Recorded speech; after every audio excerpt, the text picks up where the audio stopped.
लालू और नीतीश के एक हो जाने के बाद अब सीमांचल में तस्लीमुद्दीन परिवार का सामना शायद ही कोई चेहरा कर पाए।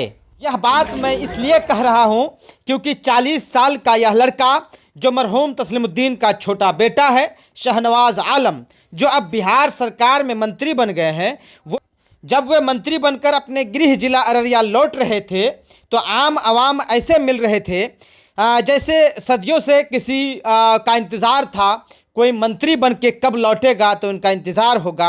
अररिया क्योंकि सदियों से, कई सालों से अररिया को मंत्रालय नहीं मिला था और यह शहनवाज आम आवाम से ऐसे गले लग रहे थे जैसे ये कोई मंत्री नहीं बल्कि कोई आम इंसान हो।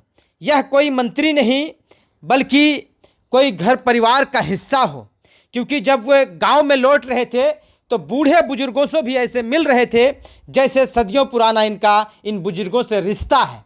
इसी दौरान एक महिला ने पूछ ली कि मंत्री जी, लालू जी बाहर जेल से निकले कि नहीं। मतलब इसी दौरान एक 100 साल की महिला पूछ डाली कि मंत्री जी, लालू जी छुटले कि नहीं। मतलब साफ है कि यहाँ के लोगों का लालू जी से कितना प्यार है। बहरहाल जब शहनवाज जी मिल रहे थे तो बड़ी सादगी के साथ छोटे बड़े बुजुर्ग महिलाओं सबसे मिल रहे थे, क्योंकि यही चीज़ शायद शहनवाज को बहुत आगे ले जाएगा। अगर यही सादगी बना रहा, अगर यही चीज़ बना रहा और यही सादगी शहनवाज का बना रहा तो शायद शहनवाज बहुत आगे तक जाएंगे, लेकिन उनके अंदर बस गुरूर नहीं घुसना चाहिए। रही बात दोनों भाइयों की, तो दोनों भाई अभी राजद का ही सदस्य है, दोनों आला कमान के बहुत करीबी हैं। जितना शहनवाज आलम तेजस्वी के करीबी है उससे कहीं ज़्यादा सरफराज आलम नीतीश कुमार के करीबी हैं। इसलिए दोनों खेमों के कार्यकर्ता को थोड़ा संयम बरतने की ज़रूरत है। अब आगे 2024 का लोकसभा चुनाव भी है।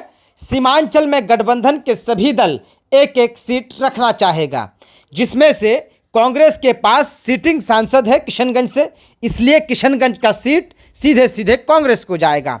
वहीं दूसरी तरफ जनता दल यूनाइटेड का सिटिंग सांसद है पूर्णिया में, इसीलिए वह सीट पूर्णिया का सीट जनता दल यूनाइटेड को जाएगा। अब जो आपका अररिया जिला, अररिया लोकसभा क्षेत्र है, यहाँ इससे पहले मरहूम तस्लीमुद्दीन साहब भी सांसद रह चुके हैं और पूर्व सांसद सरफराज आलम जी भी यहाँ से सांसद रह चुके हैं।